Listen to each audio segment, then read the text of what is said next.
सभी बड़ों को नमस्कार। आज एक नई कथा सुनाने जा रहा हूँ राम भक्त त्यागराज। जो साथी मेरे चैनल पर पहली बार आए हैं, कृपा करके मेरे वीडियो को लाइक और शेयर करें। आप सभी से विनती है कि आप ये कहानी अपने बच्चों को जरूर सुनवाएं ताकि वे अपने जीवन में विकास करें। तो आइए कहानी शुरू करते हैं। लगभग 400 वर्ष पूर्व तमिलनाडु में त्यागराज नामक एक राम भक्त रहते थे। वह उत्तम कवि भी थे। वह प्रभु राम के भजनों की रचना करते तथा उन्हीं भजनों को वह गाते भी थे। वह सदैव राम नाम में ही डूबे रहते थे। एक बार उन्हें किसी कार्य के लिए दूसरे नगर में जाना था। दूसरे नगर को जाने वाला मार्ग एक जंगल से होकर गुजरता था। वह जंगल बहुत घना था तथा उसमें जंगली जानवर और लुटेरे रहते थे। सभी को उस जंगल से गुजरने में भय लगता था, परंतु त्यागराज सदा राम नाम की धुन गाते थे। प्रभु श्री राम पर उनकी पूर्ण श्रद्धा थी। भय की बात तो दूर रही, यह शब्द भी उनको कभी छू नहीं पाया था। जब वह जंगल से गुजर रहे थे, तब दो लुटेरों ने उन्हें देख लिया तथा उन्हें लूटने के लिए उनके पीछे लग गए। त्यागराज को इसका कुछ भी भान नहीं था। वह अपनी ही धुन में भजन गुनगुनाते हुए जा रहे थे। दूसरे नगर में पहुंचने का मार्ग बहुत लंबा था।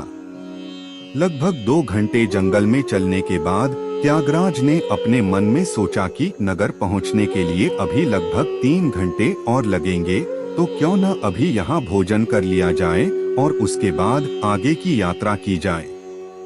त्यागराज वहाँ रुक गए। उनके पीछे चल रहे लुटेरे भी वहाँ रुक गए। उन्होंने त्यागराज को कुछ नहीं किया। त्यागराज ने अपने साथ में लाए भोजन को ग्रहण करने से पहले प्रभु श्री राम से प्रार्थना की और भोजन को भगवान श्री राम का प्रसाद मानकर ग्रहण करने लगे। जंगल में त्यागराज के इतना समय अकेले रहने पर भी लुटेरों ने त्यागराज को कुछ नहीं किया। वे केवल पेड़ के पीछे खड़े रहकर त्यागराज को देखते रहे। भोजन करते समय भी त्यागराज तो राम नाम में ही मग्न थे। उन्हें यह भान भी नहीं था कि कुछ लुटेरे उनको लूटने के लिए उनके पीछे लगे हुए हैं। भोजन करने के बाद त्यागराज ने प्रभु श्री राम के चरणों में कृतज्ञता व्यक्त की और वे आगे की यात्रा पर निकल पड़े। उम्मीद है आपको कहानी पसंद आ रही होगी। कृपा करके मेरी वीडियो को लाइक शेयर कर दे और मेरे चैनल को सब्सक्राइब कर दे। अब आगे की शेष कहानी सुनिए। 5 घंटों के उपरांत त्यागराज दूसरे नगर के निकट पहुंचे। उस समय दोनों लुटेरे उनके पैरों में गिर पड़े। त्यागराज चकित हो गए। उन्होंने पूछा, आप कौन हो? मैं आपको नहीं जानता। आप मेरे पैर क्यों छू रहे हो? लुटेरे बोले, हम चोर हैं। आपको लूटने के लिए हम आपका जंगल से ही पीछा करते आ रहे हैं, परंतु आपके साथ अंगरक्षक थे, इस कारण हम आपको कुछ नहीं कर पाए। उन्होंने हमें पहचान लिया। वे हमें पकड़ने वाले थे, परंतु हमने उनसे क्षमा मांगी और उनके चरण स्पर्श किए। तब वह अंगरक्षक बोले कि हमारे चरण स्पर्श करने की आवश्यकता नहीं है। त्यागराज को नमस्कार करें तो ही हम आपको छोड़ेंगे, इसलिए हम आपके पैर छू रहे हैं। त्यागराज ने पूछा, कौन से अंगरक्षक?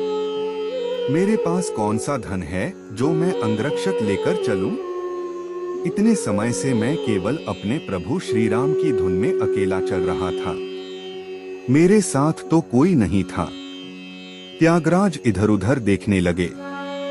वहां कोई भी नहीं था। चोरों को भी आश्चर्य हुआ। दोनों अंगरक्षक अदृश्य हो गए थे। त्यागराज ने उनसे पूछा, वे अंगरक्षक दिखने में कैसे थे? चोरों ने कहा, दोनों के कंधों पर धनुष बाण थे, मस्तक पर मुकुट था और दोनों युवा थे। अंगरक्षकों का वर्णन सुनते ही त्यागराज ने अपने दोनों हाथ जोड़ लिए। वह जान गए कि उनकी रक्षा करने वाले 2 अंगरक्षक अन्य कोई नहीं अपितु स्वयं प्रभु श्री राम और लक्ष्मण ही थे। त्यागराज ने चोरों से कहा, आप परम भाग्यशाली हो। आप जिन्हें मेरा अंगरक्षक समझ रहे थे, वे अन्य कोई नहीं अपितु मेरे प्रभु श्री राम और लक्ष्मण थे। स्वयं भगवान ने अंगरक्षक बनकर मेरी रक्षा की। मैं राम भक्त हूँ, परंतु मुझे अभी तक उनके दर्शन नहीं हुए। आप चोर हो और राम भक्त भी नहीं हो, तब भी आपको प्रभु राम के दर्शन हुए। प्रभु कितने दयालु है।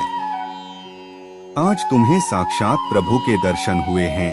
आज से तुम दोनों चोरी करना बंद कर दो और प्रभु श्री राम की भक्ति में अपना जीवन समर्पित कर दो। प्रभु तुम्हारा कल्याण करेंगे।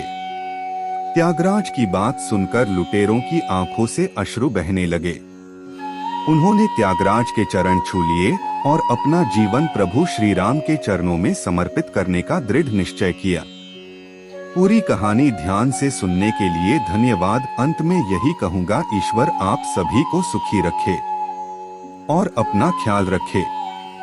उम्मीद है कि आपको यह कहानी पसंद आई होगी। आपका कोई भी सुझाव है तो मुझे कमेंट में कह सकते हैं। कृपा करके आप मेरे चैनल को सब्सक्राइब करें और मेरी वीडियो को लाइक करें, ताकि मुझे धार्मिक वीडियो बनाने का हौसला मिलता रहे और आप सबका प्यार भी मिलता रहे। कृपा मेरे चैनल को सब्सक्राइब करें। अब मैं मिलता हूँ आपको अगली वीडियो में।